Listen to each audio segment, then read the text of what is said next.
Hi, we're here at Freedom Fest 2023. We're with Joshua Ekel. Joshua, welcome. Yeah. Thanks for joining us. Thanks for having me, Jim. What brings you to Freedom Fest?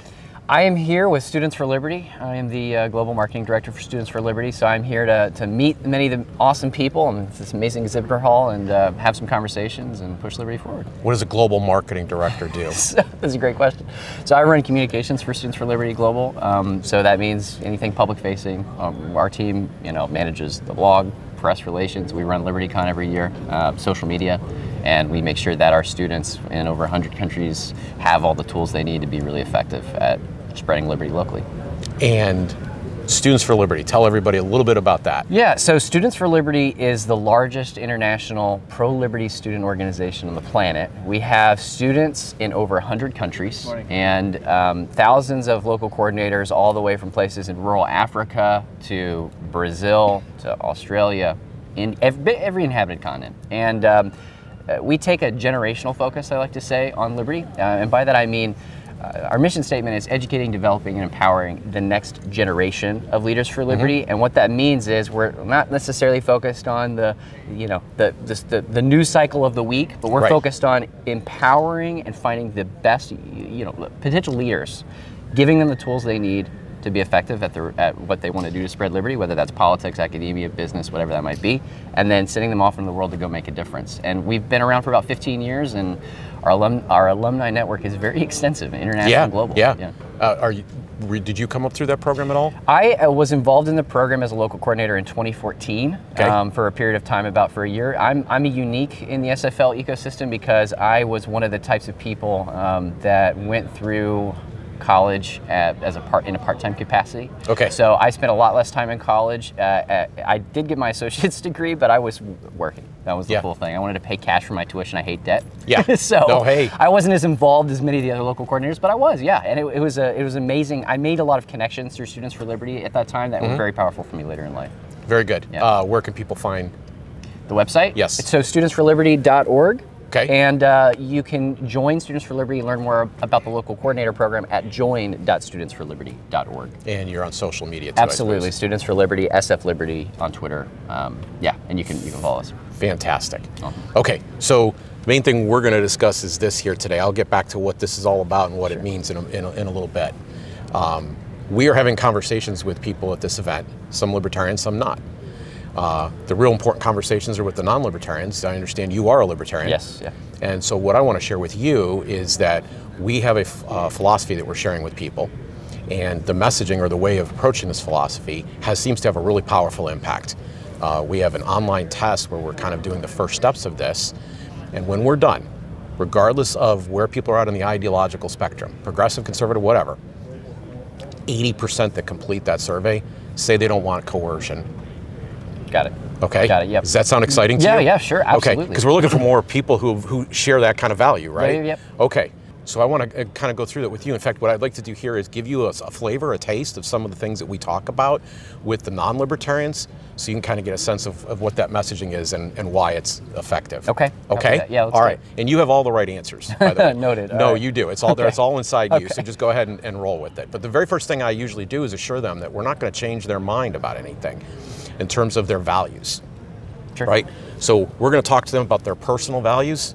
Most people are either lean somewhat progressive or somewhat conservative. I mean, I think there is also a libertarian type. Yeah. But I think a lot of people, even people who are more libertarian, sometimes have a little bit of a lean. Themselves tipping yeah. So they're kind of on one side. So they have those values. Those are personal values. Yep. And the thing I usually do is assure people up front, I don't want you to change your values one bit. I want you to be who you are. Okay? You're going to stay who you are. Be more who you are. We need people like you. Okay? But what we want to talk about is the inconsistency that sometimes shows up between values and ethics.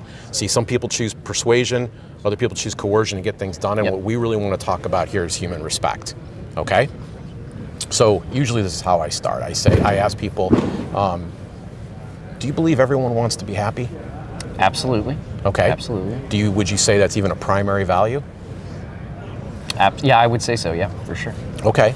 So let me ask you three quick questions then. Do you believe anyone is ever, that people get happier when, or that, let me say this differently, that their happiness declines when someone uses violence against them?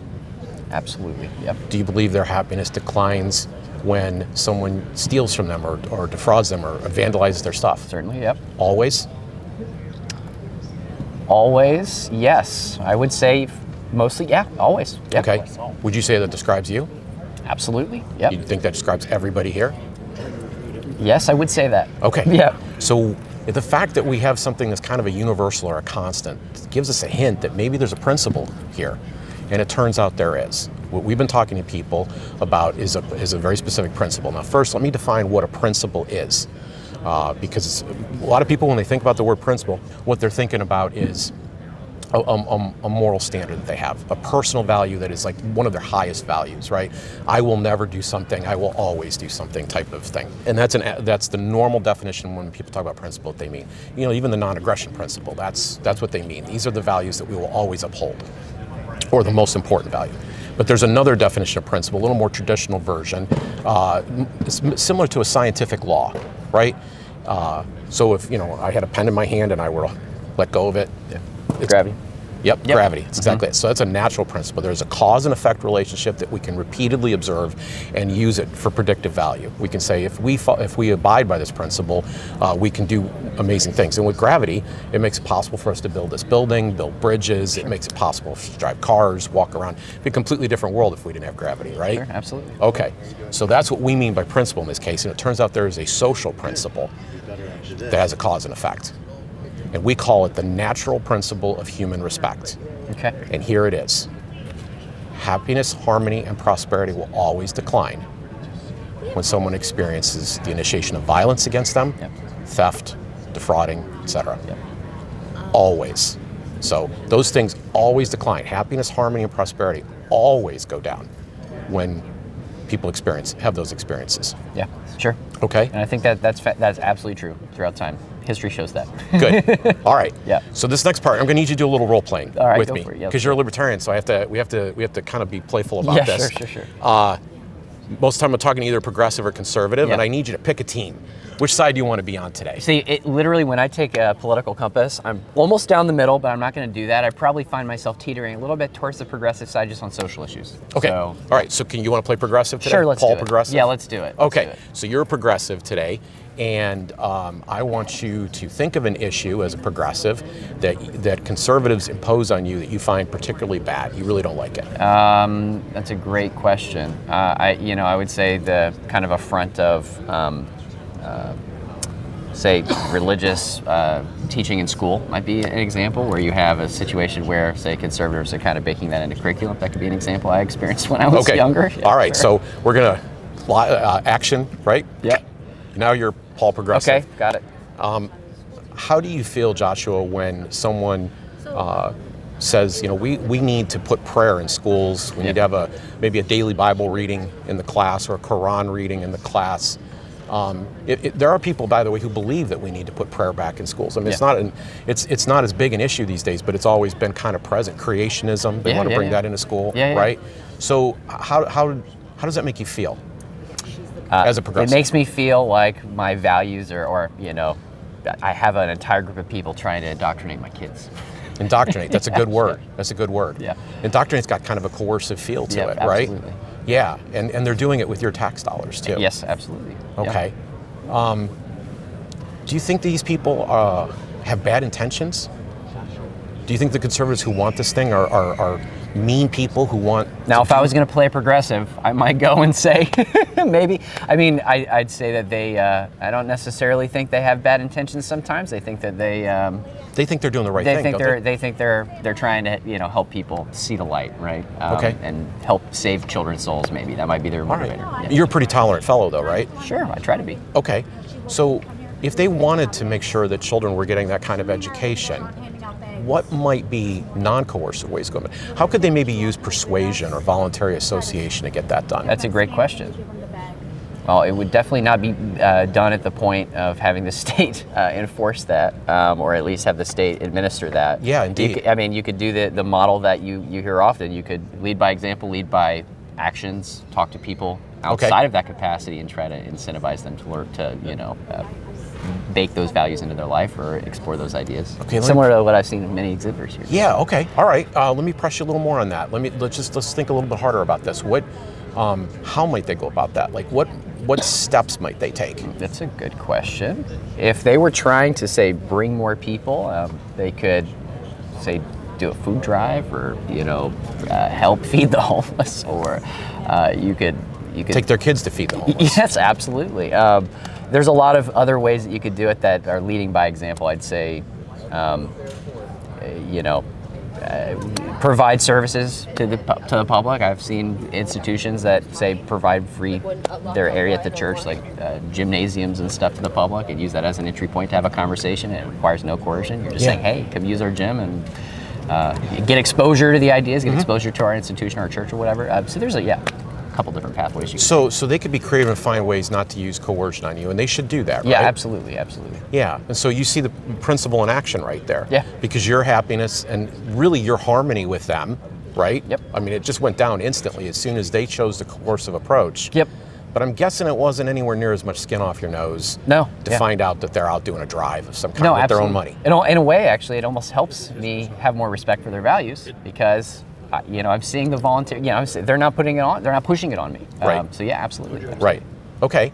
So what we do next in this, it's a little awkward or weird to try to do it between us because you're actually a libertarian. Sure. But I flip the script on them. Okay. Okay. And I get them to try now, as a progressive, to imagine the policy that they're imposing on the conservative. Yep. And I walk them through the exact same exercise we just did with them feeling it. Mm-hmm. Now I want them to think about and start to empathize and logically, consistently understand that they're causing the same level of lack of harmony, diminishing the happiness and prosperity of others, because everybody's pursuing happiness. Sure. We agreed on that already. Yeah. And so I want them to now experience, and I want them to then creatively come up with ways that they too could embrace somebody doing something on a voluntary basis that they don't want done by coercion, right? Yeah. So we walk them through the exact opposite. So now it's they feel it. Yep.